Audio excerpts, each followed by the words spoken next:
Hello everyone, I am Sai Jatan. Welcome back to my channel Sai Tech Korean. Today we'll try to do the another benchmark comparison between the iQOO 7 versus the Realme X2 Pro versus Realme X7 Pro. So recently friends, I did update my Realme X2 Pro and the X7 Pro to the Realme UI 2.0 update as well.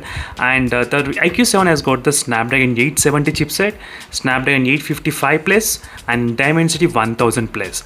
And during this time of testing, I'll try to use the extended RAM mode as well. So let me try to show you friends, which I did turn on in this iQOO 7 device.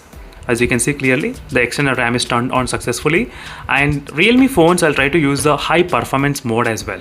So that is what this complete video friends I thought of explaining to you. So let me try to show you the exact model. As you can see, Realme X2 Pro, Realme UI 2.0, which I'm trying to use.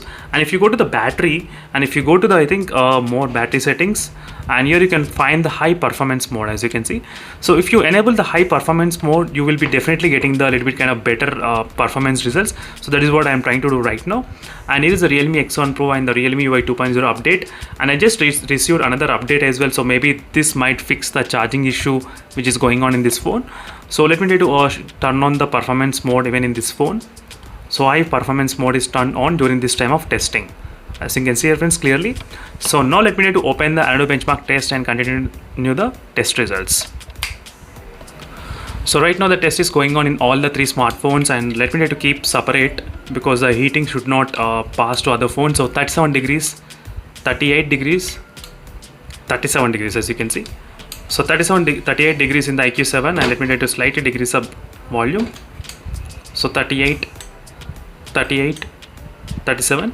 So right now all the three smartphones are kind of close to same range only in terms of the temperature, and the battery percentage 53% and 81%, 96%. So these are the battery percentage difference between all the three smartphones. So in case if you want to know how much is the battery got drained, so these are the few readings.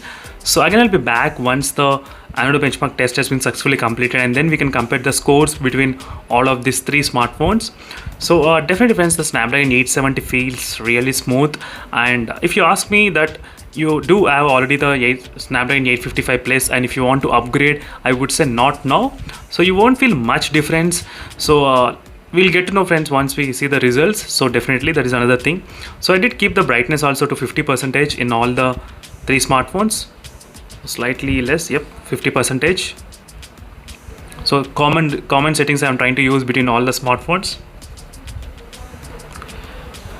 So let's see which phone will be having the better results, and in case if you are having one of the smartphones, so make sure to comment below what are other topics you want me to do on the videos on. Definitely I'll do my best to post the video. And the Realme UI 2.0 I did receive in this phone by registering in the early update access only, so which will be opened every time before the testing, but right now it is closed, so you won't be able to get that early access unless you get the official update. So again I'll be back once the Antutu benchmark has been completed successfully. As you can see friends, right now the test has been successfully completed in the Realme X1 Pro and in the iQOO 7, and right now just completed in the Realme X2 Pro as well. As you can see right now 41%, 42 degrees right now, sorry, and the Realme X2 Pro 42.4 and 41.6 the temperature, as you can see friends right now comparing all the three smartphones. And sometimes in the Realme X2 Pro I can see the score about 5,55,000 as well sometimes, but it always varies from 5 lakhs to 5,50,000. And even I can show you the screenshot where I got about 5,70,000 as well. So let me try to open the screenshot. So here's the screenshot friends which are taken. So in the Realme UI 1.0, so when I got the 5,70,000 as well, as you can see here in the Realme X2 Pro. After the Realme UI 2.0, little bit the performance got decreased, and the benchmark score as well got decreased after the Realme UI 2.0. So that is what I observed. So overall the winner is the iQOO 7 device, 6,98,000 versus 5,95,000 from the Realme X1 Pro and 5 lakhs in the Realme X2 Pro. As I said, this score varies from person to person, and even the Realme UI 1.0 and 2.0 as well. So overall you can expect from 5 lakhs to 5,50,000-60,000 around in this Realme X2 Pro. So this is a quick comparison and the temperature readings as well.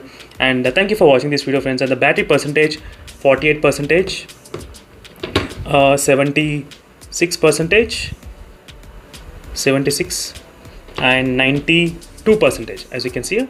So this is a quick comparison friends in terms of the Antutu benchmark, and thank you for watching, and see you in the next video friends. Until then, bye.